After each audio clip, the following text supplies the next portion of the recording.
बिस्मिल्लाहिर्रहमानिर्रहीम, अस्सलाम वालेकुम। इंडिया के साथ जयशंकर ने जो काम कर दिया है आप उसका तसव्वुर भी नहीं कर सकते। यानी अब तक का जो सबसे भयानक सच है जो इंडियन मीडिया किसी इंटरव्यू में नहीं निकलवा सका, वो फॉरेन मीडिया ने जयशंकर से हलक पे हाथ डालकर वो सच उगलवा लिया है। अभी तक तो आप ये सोचें, ये झूठ बोलते रहे इंडिया के अंदर। इन्होंने कहा कि ट्रंप ने कोई मुदाखलत नहीं की, कोई जंग नहीं बंद करवाई, कुछ नहीं हुआ। सिनेरियो जरा ये समझिए, पाकिस्तान ने जब मिसाइल मारे उसके बाद इंडिया सटपटा गया। ये पाकिस्तान पर करने जा रहे थे one of the biggest attack, ये शायद तारीख का सबसे बड़ा हमला करने वाले थे। और उसके बाद सिनेरियो ये हुआ कि मार्को रूबियो ने जयशंकर को कॉल की और जयशंकर को कॉल करके धमकी दी कि यहीं पर रुक जाना, और अगर तुम लोग ना रुके तो उसके बाद फिर जो हम तुम्हारा हशर करेंगे वो तुम्हें उसका अंदाजा नहीं है। और सिनेरियो क्या हुआ, जेडी वेंस, मजे की बात देखिए, ये वही जेडी वेंस है जिसने पाकिस्तान के हमले से एक दिन पहले कहा था कि हमारा इंडिया और पाकिस्तान की जंग से कोई लेना देना नहीं, ये खुद जाने। डोनाल्ड ट्रंप ने कहा कि मोदी को फाइनल वार्निंग दे दो। इन्होंने जयशंकर से जब मार्को रूबियो ने बातचीत की तो उसके बाद उसने कहा जी हमने तो बदला लेना है। उसने कहा अच्छा। जेडी वेंस ने कॉल की वाइस प्रेसिडेंट, और आपको पता है वो मोदी से मिलकर भी गया था। और इवन के सूरत हाल ये थी कि जब वो वहां पर था वहीं पर पहलगाम हमला हुआ था और उसके आशीर्वाद से सारा काम ये हुआ था, ये ज़हन में रखिए। जेडी वेंस ने मोदी को कॉल की कि ट्रंप ने कहा है कि तुम्हारे पास 30 मिनट हैं, यानी फाइनल फैसला कर लो कि तुमने क्या करना है।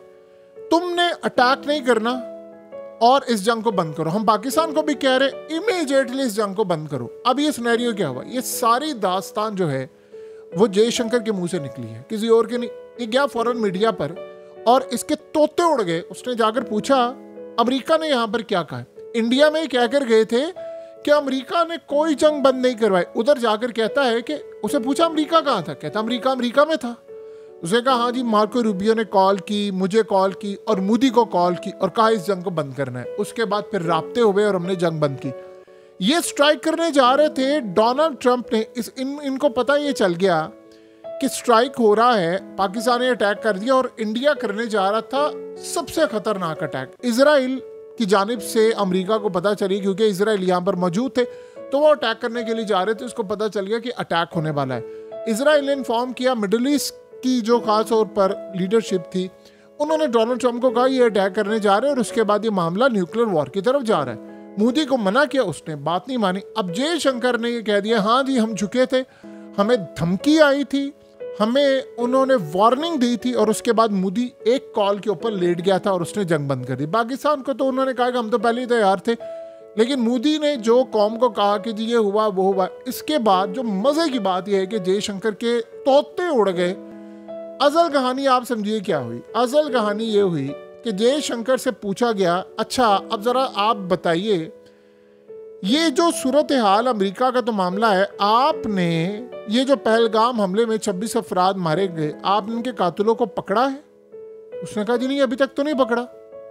यानी वो ये पूछ रहा है कि भाई ये बताओ, जब पकड़ा नहीं है, तुम्हें पता ही नहीं है कि कातिल कहाँ है, किसने किया है, क्या मामला हुआ है, तो तुम ये कैसे कह सकते हो कि भाई ये पाकिस्तान ने किया है?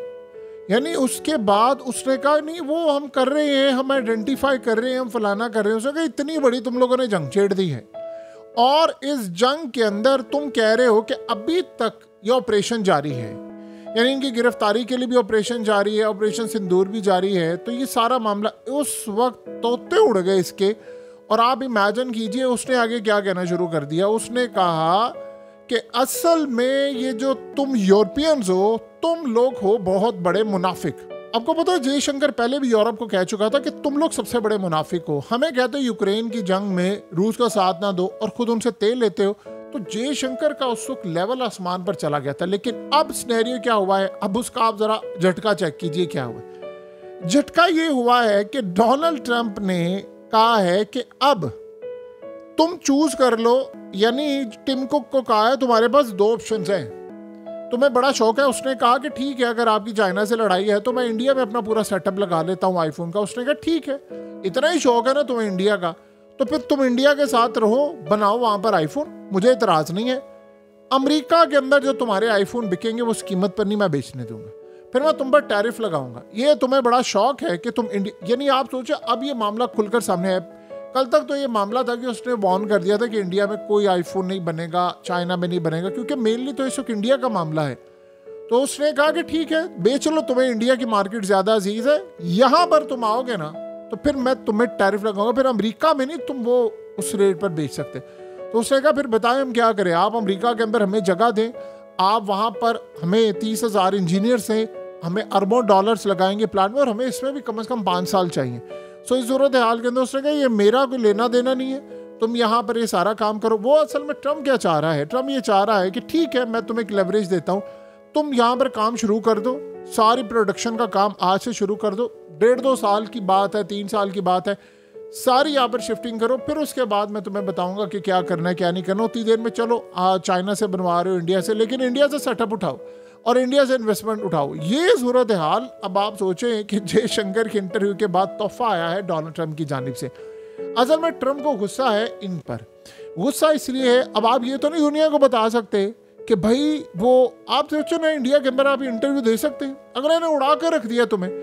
अब यह मामला हुआ है कि इन्होंने सरेंडर किया है कि मोदी को धमकियां में इस कॉल गई थी कि तुम्हारे पास चंद मिनट्स का टाइम है, या तो इस जंग को बंद कर लो या फिर तैयार रहना जो अमेरिका तुम्हारा हशर नशर कर रहा है। और मसला सारा ये है कि प्रेशर था बहुत ज्यादा मिडिल ईस्ट की कंट्री से, अरब ममालिक से, वो ये कह रहे थे कि इस जंग को बंद करें, क्योंकि देखिए अब मामला जा रहा था न्यूक्लियर का। तो ट्रंप ने जब धमकी दी तो जयशंकर ने इन्होंने पहले कर दिया इनकार। तो आपको पता फिर क्या होगा, फिर जेडी वंस को मोदी को कॉल करनी पड़ी और कहा कि पाकिस्तान न्यूक्लियर की तरफ जा रहा है, यानी आप ये जो हमला करने के लिए जा रहे थे ये पाकिस्तान की, यानी हर तरह से खतरा जो था वो हमारी सालमियत को खतरा पहुंचाने की तैयारी हो रही थी। तो जाहिर सी बात है जब आप किसी को दीवार के साथ लगाएंगे तो अगले ने तो आप पर न्यूक्लियर मार रहे हैं, हमारे पास क्या लास्ट ऑप्शन नहीं है। हमने अब ये डैम का जहां तक मामला है, डैम के मामले पर हुआ ये है कि ये हद क्रॉस कर चुके हैं और इस हद को क्रॉस कर मामला बहुत ज्यादा आगे चला गया है, ये बात आप ज़हन में रखिएगा। हद वो क्रॉस कर चुके हैं और उन्होंने पाकिस्तान का पानी बंद कर दिया है। अब हमारे पास कोई ऑप्शन नहीं है कि हम सिर्फ उनके डैमों को अटैक करें, और ये शायद अब रियलिस्टिक हो जाएगी बात, क्योंकि देखिए एक तो हमें वो कर क्या रहे हैं, अगर तो हमारा स्टैंस ये है कि इंडिया ने अब रणबीर कैनाल चौड़ी करनी शुरू कर दिया और वो सारा ये काम कर रहा है, तो हम इंटरनेशनल कोर्ट पे जाएंगे, हम इंटरनेशनल गारंटर्स को डालेंगे, तो बस फिर आपका काम हो गया, फिर तो आपने वो वाला काम किया जो इंडिया चाहता था। ये काम नहीं, इंडिया को इमीडिएटली रोकना है, वो नए मुआहदे की तरफ जा रहे हैं। देखिए जहां तक बात है डोनाल्ड ट्रंप की और सारा मामला, इस वक्त यूरोप के साथ टैरिफ की जंग छिड़ी हुई है और इस वक्त मामला कुछ नहीं पता, हो सकता है 2 महीने बाद मोदी खड़ा हो जाए अमेरिका के खिलाफ। आप ये बात समझे, वो चाइना के साथ भी, यहाँ पर कल के दुश्मन आज के दोस्त, आज के दोस्त कल के दुश्मन बनना कोई बड़ी बात ही नहीं है, ये आप ज़हन में रख लें। इंडिया, अगर आप सोचें कि अमेरिका और पुतिन यानी जो रूस है वो इस वक्त एक हो सकते हैं कि दोनों में से हवा ना गुजरे और दोनों एक दूसरे के साथ खड़े हो सकते हैं, तो क्या इंडिया चाइना के साथ खड़ा नहीं हो सकता? ये बात आप ज़हन में रख लें। क्या ये सारे का सारा मामला नहीं हो सकता? इस सारी सूरत हाल हो सकती है। क्या वो अमेरिका के खिलाफ खड़ा नहीं हो सकता? हो सकता है। मसला सारा ये है कि मोदी के दिमाग में इस वक्त है कश्मीर का मामला और वो कह रहा है मैंने कश्मीर लेना है। और मज़े की बात आप देखें तो इस मामले पर उन्होंने डोनाल्ड ट्रंप को आउटक्लास करके कह दिया कि तुम यहाँ से निकलो, तुम्हारा काम ही कोई नहीं है, हम मसला हल करेंगे, डोनाल्ड ट्रंप पीछे हट जाए, हमारा कोई ट्रंप से ताल्लुक नहीं है। लेकिन इस मामले पर जो जगनसाई हुई, आपको पता है राहुल गांधी ने इस केस को उठाया और जयशंकर के इस इंटरव्यू से जो इंडिया में तबाही आ रही है कि यार तुम लोग इंडिया में कहते हो कि ट्रंप ने कुछ नहीं किया, बाहर जाकर तुम कहते हो हाँ जेडी में से धमकियां में कॉल दी थी मोदी को, चंद मिनट्स का टाइम था, लेट गया था ये बंदा।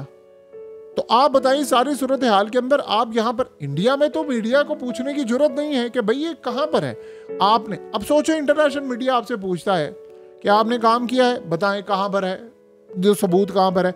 बरतानिया ने कह दिया है कि हमने जब इनसे कहा कि पाकिस्तान ने हमला किया है पहलगाम का, तो आप हमें सबूत दिखाएं, तो इंडिया ने सबूत ही नहीं दिए। तो बताएं सारी सूरत हाल के अंदर आप, हमने तो यहाँ तक कहा था भाई ये हमला हुआ है ना, तो आप आए इन्वेस्टिगेशन कर लेते हैं बैठकर। तो इस सारी सूरत हाल में डोनाल्ड ट्रंप ने जो काम किया है वो आप सोच लें। उसने मोदी को एक कॉल के ऊपर धमकी दी। अगली कॉल ट्रंप को खुद कॉल करने की जरूरत नहीं थी, जेडी वैंस को उसने कह दिया था इसको बता दो, फिर कल से जो मैं तुम्हारी तबाही करूंगा वो तुम बर्दाश्त नहीं कर पाओगे। मोदी को गुस्सा ये है कि ट्रेड हम देते हैं, पैसा हम देते हैं, और ये पाकिस्तान की फेवर कह रहा है। असल में पाकिस्तान की फेवर नहीं कह रहा था, वो इंडिया के खिलाफ था, क्योंकि अमेरिका का सारा बिजनेस उठकर इंडिया जा रहा है। तो उसने कहा मैं पहले इसको तो सबक सिखाऊं ना, ताकि बिजनेस है, वरना उसको ट्रंप को पाकिस्तान से 0.1% भी हमदर्दी नहीं है। लेकिन उसको इंडिया की नफरत में वो इस वक्त पाकिस्तान के लिए खड़ा हो गया था।